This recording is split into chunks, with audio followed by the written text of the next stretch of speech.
Good afternoon, how are you? मेरी आवाज़ आ रही है आपको? गुड आफ्टरनून सर, आ रही है आवाज, आ रही है। ठीक है। आज हम कंप्यूटराइज जो ट्रेनिंग मैनेजमेंट बीएसएनएल ने बनाया है उसको हम लोग देखेंगे। अ, अभी तक हम लोगों ने सिनॉप्सिस बनाया जिसमें अभी तक हमें क्या करना है वो चीज़ें हमें समझ में आई। और जैसा कि हमारा बीएसएनएल एक ऑर्गेनाइजेशन है, बीएसएनएल एक ऑर्गेनाइजेशन है, इसके जो हेड होते हैं सीएमडी होते हैं, इसके अलग अलग सेकेंड लेवल पे जो डिपार्टमेंट है वो डायरेक्टर्स का डिपार्टमेंट होता है, जो अलग अलग यूनिट जो अलग है। जैसे बीएसएनएल के अंदर सीएफए की यूनिट होती है यानी लैंडलाइन का, एक मोबाइल यूनिट सीएम होती है। और ऐसे ही जो हमारा और यूनिट है एचआर डिपार्टमेंट है, फाइनेंस डिपार्टमेंट है, इसके अलावा अलग और डिपार्टमेंट है। इसकी जानकारी आपने नोट की हुई थी ना? इसको भी ऐड करना है आपको ना, ठीक है खुशी? Yes sir. फिर हम दोबारा साइट खोल के देख लेंगे, कोई प्रॉब्लम नहीं है। ठीक है। अब एचआर डिपार्टमेंट में भी अलग अलग डिपार्टमेंट्स होते हैं। कौन कौन से डिपार्टमेंट पॉसिबिलिटीज हैं एचआर डिपार्टमेंट में? बहुत सारे डिपार्टमेंट हो सकते हैं। तो अभी रिक्रूटमेंट एस्टैब्लिशमेंट सेल हाँ हाँ ठीक है, और स्टेबलाइजमेंट हो गया। ठीक है, नंबर 2 बोलते जाइए जो भी। एम्प्लॉय वेलफेयर सेल, वेलफेयर, ठीक है ना, welfare. Training and development training and development, training and development. और एडमिनिस्ट्रेशन। एडमिनिस्ट्रेशन हो गया, एडमिनिस्ट्रेशन डिपार्टमेंट हो गया, ठीक है ना। और भी कोई डिपार्टमेंट संभव है एचआर में आपके अपने हिसाब से? पॉसिबल है, जरूरी नहीं। ये तो देखो ऐसा क्या है, हम जब आप सपोज करो कि आप एक बड़े कंपनी खोल रहे हो, ठीक है, तो क्या क्या डिपार्टमेंट आपके हिसाब से और होना चाहिए? जो हम लोग बनाते हैं वही चीज़ स्टैंडर्ड, ये नहीं कि फिक्स किया हुआ है। ये सब डिपार्टमेंट होने चाहिए, बाय डिफॉल्ट अंडरस्टूड है। स्टेबलाइजमेंट डिपार्टमेंट होगा जब आप कोई कंपनी खोलोगे जिसका, या कंपनी समय के साथ डिमांड बदलती रहती है, उसके हिसाब से अलग अलग सेक्शन बनाने का काम है उसका, ठीक है ना।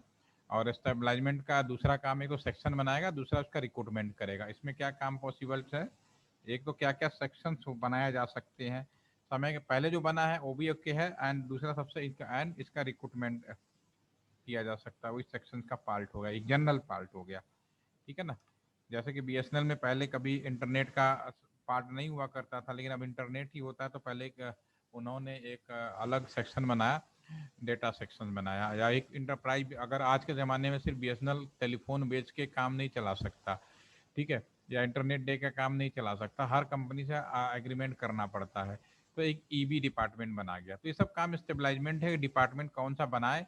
कुछ डिपार्टमेंट ऐसे भी होते हैं, जैसे कि हमारा एक डिपार्टमेंट होता था पहले काउंटर पे, हम लोग अभी भी है, काउंटर पे जितने भी सीएससी डिपार्टमेंट होता है, कस्टमर सर्विस आपका सेंटर होते थे, सीएससी हर जगह बोलते थे उन्हें, काउंटर बने होते थे, कहीं भी जाके बिल जमा कर लो, वो कर लो, वो सारी चीज़ें। अब समय बदल गया, अब लोगों को काउंटर पे जाने की ज़रूरत नहीं पड़ती है। अब सबको क्या करना है, सिंपली मोबाइल उठाना है, एप्लीकेशन डाउनलोड करना है, या कॉल करना है, इंटरनेट के माध्यम से सारी चीज़ें कर सकते हैं। तो पहले अलग अलग काउंटर बने होते थे, जो अभी भी आपको देखने को मिल जाएगा, लेकिन समय की डिमांड है, यहाँ पे एम्प्लॉइज को लगाना समय बर्बादी के अलावा कुछ नहीं है, पैसे की बर्बादी के अलावा कुछ नहीं है। तो स्टेबलाइजमेंट इसको बंद भी करेगा, इसकी जगह पे ऑनलाइन सिस्टम को, मैनेजमेंट को बढ़ावा देगा, ठीक है। तो स्टेबलाइजमेंट का काम है सेक्शन और रिक्रूटमेंट, और इसमें किन किन की भर्ती करनी है वो भी यही तय करता है, ठीक है। एडमिनिस्ट्रेशन का काम क्या है दूसरा? एडमिनिस्ट्रेशन का यहाँ पे सेकंड नंबर पे आना चाहिए था, कोई बात नहीं। एडमिनिस्ट्रेशन का काम है कि भाई किसी की पोस्टिंग कहाँ करनी है, आपकी पोस्ट ट्रांसफर एंड पोस्टिंग हो गया, एक पार्ट हो गया ट्रांसफर एंड पोस्टिंग। आदमी तो भर्ती कर लिया, लेकिन उसका काम नहीं पोस्टिंग कहाँ कराना, एक बार दे दिया उसके बाद, जैसे कि मेरी पोस्टिंग एलटीटीसी में है, कल को मैं ट्रांसफर करना चाहूंगा, तो मेरा एडमिन सेक्शन है वो इस काम को फॉलो करेगा। और एडमिन सेक्शन स्टेबलाइजमेंट से कोऑर्डिनेट करके भी कहाँ कहाँ सीट खाली है वहाँ पे वो फिर वो भेज सकता है। और मेरे जो मेरी क्वालिफिकेशन है, जो मेरा एक्सपीरियंस है, जो मेरा अभी आपका जो पोस्ट मैं होल्ड कर रहा हूँ, उसके हिसाब से मुझे कहाँ पोस्टिंग देनी चाहिए, उसके हिसाब से सैलरी से डिस्कशन करेगा, और उसके हिसाब से एडमिन हमें ट्रांसफर एंड पोस्टिंग कर सकता है। दूसरा हमारा जो एडमिन है, कब हमारा इंसेंटिव, कब हमारा इंक्रीमेंट लगेगा, इंक्रीमेंट कब लगेगा, प्रमोशन कब होगा मेरा, जब आपका जो नेक्स्ट है आपका प्रमोशन कब किया जाएगा, ठीक है ना। तो ये सब चीज़ें पार्ट में आएंगी हमारी उसके।